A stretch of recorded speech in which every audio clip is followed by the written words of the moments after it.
Police వలయంలో దామినేడు స్థానికులపై సైతం ఆలయం వద్దకు అనుమతించని పోలీసులు. టీడీపీ నేత కృష్ణమూర్తి నాయుడు దాష్టీకంతో ఆలయం నేలమట్టం. వరుసగా తిరుపతి జిల్లాలో ఇదేచ్ఛగా భూదందాలు నడిచిపోతున్నాయి. భూ కబ్జాల కోసం అక్కడ ఉన్నటువంటి ఆలయాలు కూడా తొలగించేస్తున్నారు.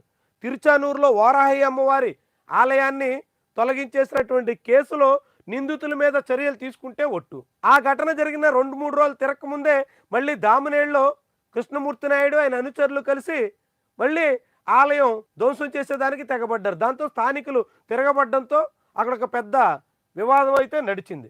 అక్కడే ఆలయాన్ని పునర్నిర్మించాలని గ్రామస్తుల డిమాండ్.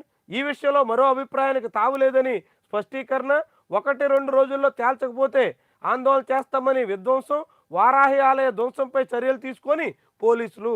వారాహి ఆలయం విధ్వంసం చేసినటువంటి వాళ్ళ మీదే చర్యలు తీసుకోకపోతే ఇక దామినీడు ఆలయాన్ని ధ్వంసం చేసినటువంటి వాళ్ళ మీద ఏం చర్యలు తీసుకుంటారు? ఏం జరుగుతుంది అసలు? ఆంధ్రప్రదేశ్లో సనాతన ధర్మ పరిరక్షణ మా ధ్యేయం అని పవన్ కళ్యాణ్ చెప్పుకున్నారు. హిందుత్వమే మా ఆత్మ అని బీజేపీ చెప్పుకుంటుంది.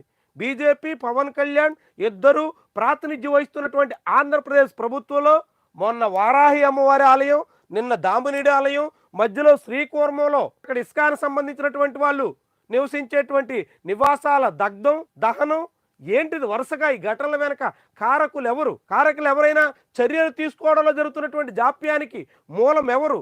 ఎందుకని పవన్ కళ్యాణ్ ఇలాంటి ఉదంతాల మీద మాట్లాడటం లేదు? కూర్మంలో జరిగినటువంటి అగ్ని ప్రమాదం గురించి ఆయన ఆందోళన వ్యక్తం చేస్తూ ఒక ప్రకటన ఇచ్చారు.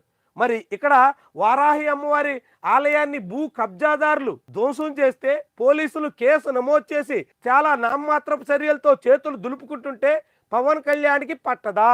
పైగా ఆయన వాహనం పేరే వారాహి అని పెట్టుకున్నారు. మరి అలాంటి వారాహి అమ్మవారి ఆలయాన్ని నేలమట్టం చేసేస్తే ఆయనకి ఉలుకు పలుకు లేదెందుకు? ఎందుకని మౌనంగా ఉన్నారు? మాట్లాడడానికి ఆయనకి ఏం అడ్డం వచ్చింది? ఇలాంటి ప్రశ్నలు ఇప్పుడు ఉదయిస్తుంటాయి.